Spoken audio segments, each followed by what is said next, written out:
The Sorceress's Daughter gets the Filmation treatment. Here's your look at the Mattel He-Man and the Master Universe cartoon collection Teela, Heroic Warrior Goddess.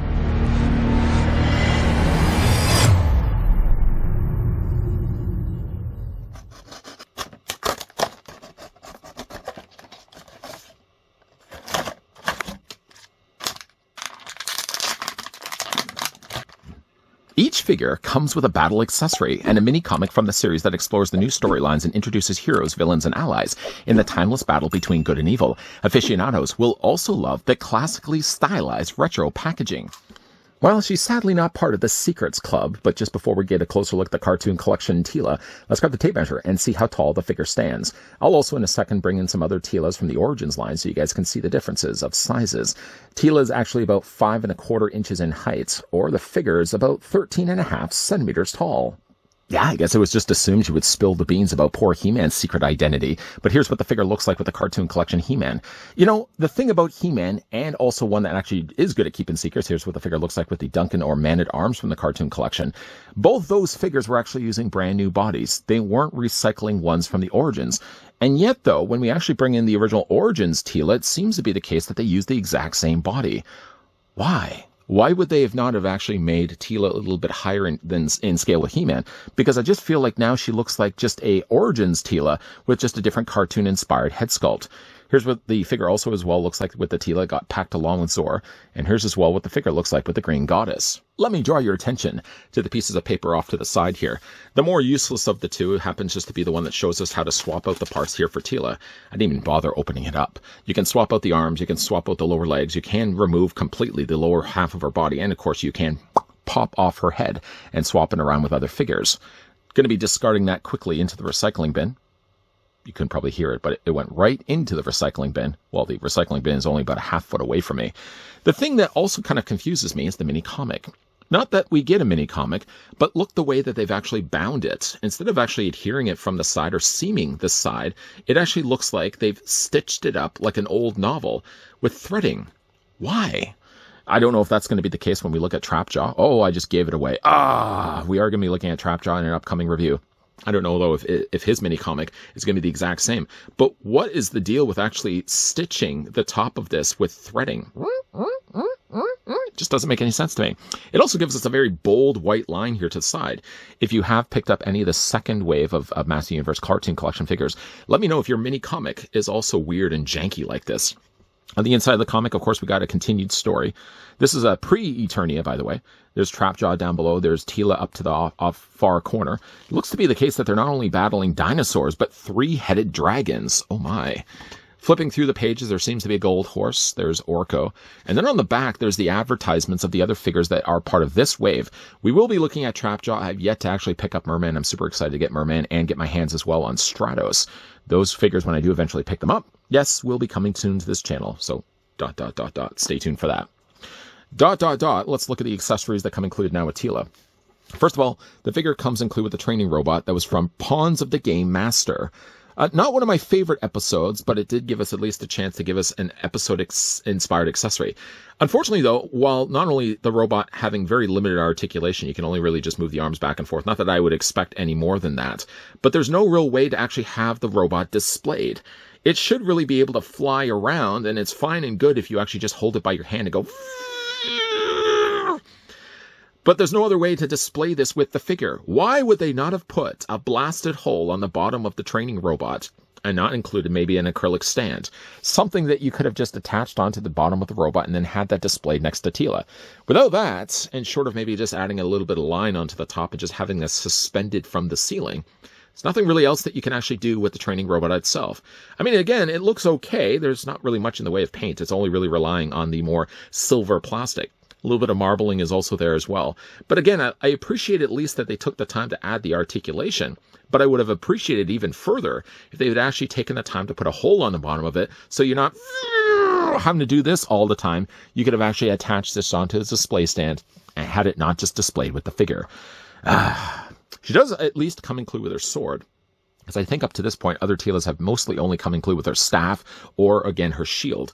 The sword, though, is very soft in plastic. It's actually more kind of borderlining rubber than it is actually plastic. The handle is also quite thick. So you'll notice, though, when you try to put it in Teela's hands, not that it really matters which hand you decide to put it in because she has gripping hands on both sides, but you'll notice that it just seems like the handle is way too big. I mean, it stores okay there. You can even tip it upside down. It ain't going anywhere, but it just seems like the handle is maybe just a little too thick. And again, like the plastic that they've used, at least it's not a hard plastic that's likely to break, but just using softer plastic like that was a little jarring getting out of the packaging. Not as soft of plastic, but she also comes included with her shield. Just to grab off to the side here, the one that comes included with one of the other Origins Teelas.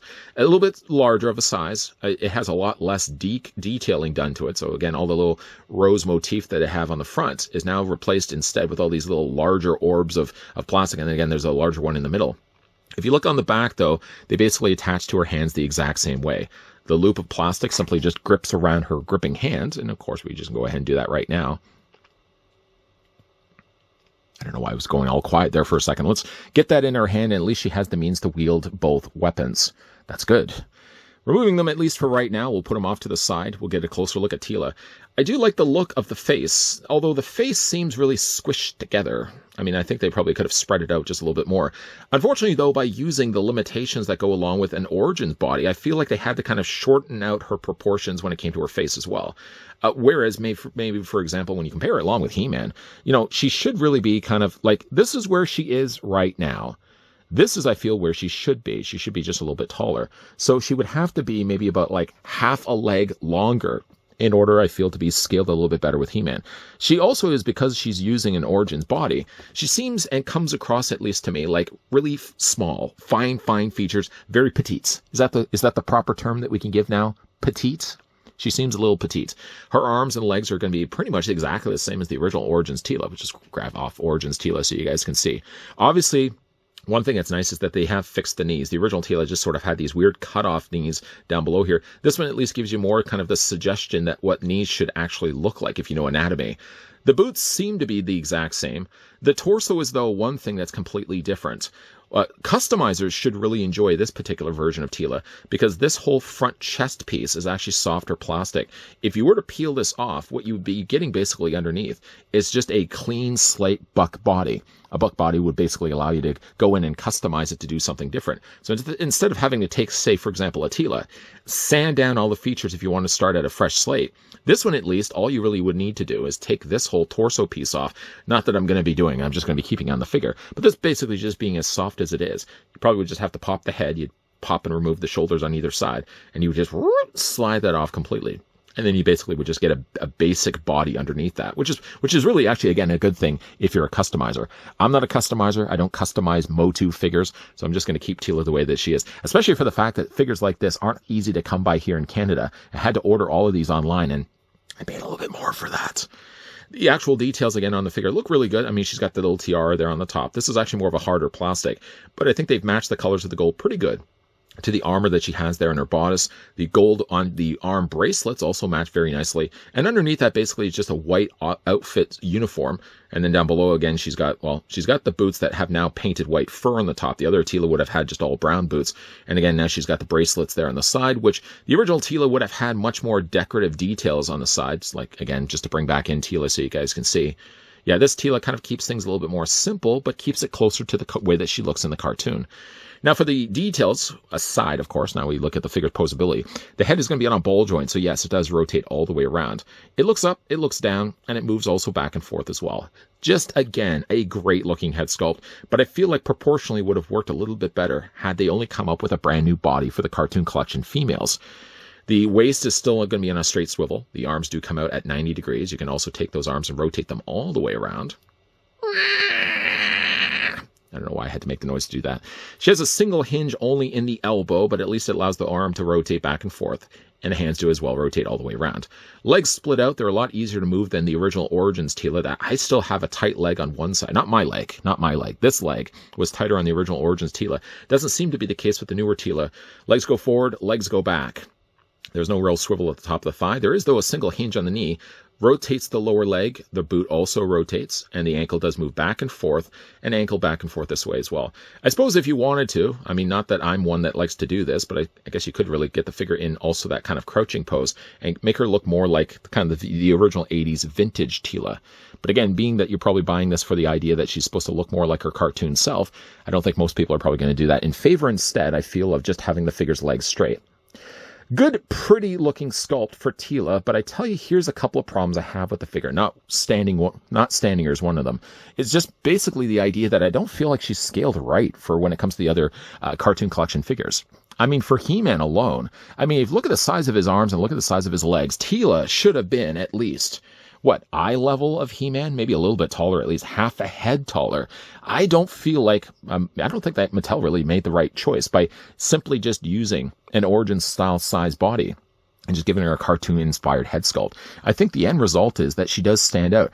And if this is what I would imagine to be the body that they're going to be using for figures moving forward, so an evil Lynn, a sorceress, and we're probably also going to be getting, I'm sure, at some point, a She-Ra. If they're all using this style of body, then all the figures, unfortunately, are going to be out of scale with the male cartoon collection figures that we've looked at so far. Yeah, sure, I probably could have had the training robot here in final looks, but how stupid would it be if I had my hairy arm off to the side just holding the robot in the air while I was talking about Teela? We won't have the robot, we'll still talk about Teela though. The head sculpt on Teela is probably one of the better ones we've gotten from the cartoon collection, and yet unfortunately she misses the mark with bad ideas made by Mattel. First of all, that the training robot didn't have a peg or a stand to hold the robot up on its own. Second, that they decided, of all things, while they're redesigning the cartoon collection with a brand new scale in mind, they would then go back and decide to use an Origins body when it comes to the female figures. That means that any female figure moving forward, unless they decide that the scale is just too off and they redesign the body altogether, that just means that every future figure that we're going to be getting of a female body is just going to be out of scale with all the male bodies we've gotten so far. Teela, at the very least, should have been at eye level of He-Man, but because she's also using an Origins body, it means that she's literally coming up short. I like the look of the figure, but I just think, again, like, poor choices made on Mattel's part. If it was just a cost-saving idea that, you know, because they were using the money to, of course, tool brand new bodies for the males, that they would then save a little bit of money to use the female bodies from the Origins line. If that's the case, poor choices made by Mattel. Have you guys had the chance to pick up the cartoon collection Teela? If you have, what do you think of the figure? If you haven't yet, is this a figure you guys could see yourselves picking up? Seeing as I have already spilled the beans, like Teela would be spilling the beans if she found out of He-Man's secret identity, I spilled the beans that we are going to be looking at Trapjaw. His review will be right around the corner. So if you guys did want to come back and certainly check out the video, if you first of all did enjoy the one that we just finished looking at now, let's not get ahead of ourselves and start talking about Trapjaw all of a sudden, but backing the truck just a bit. Beep, beep, beep. If you did like this video, want to throw it a like. If you're also loving the content you guys are seeing and you're on board and want to see the review of Trapjaw, then yes, hit that subscribe button down below. Yes, turn on the bell notification. Make sure you're coming back here on a regular basis. As always, guys, thanks for watching. See you guys next time.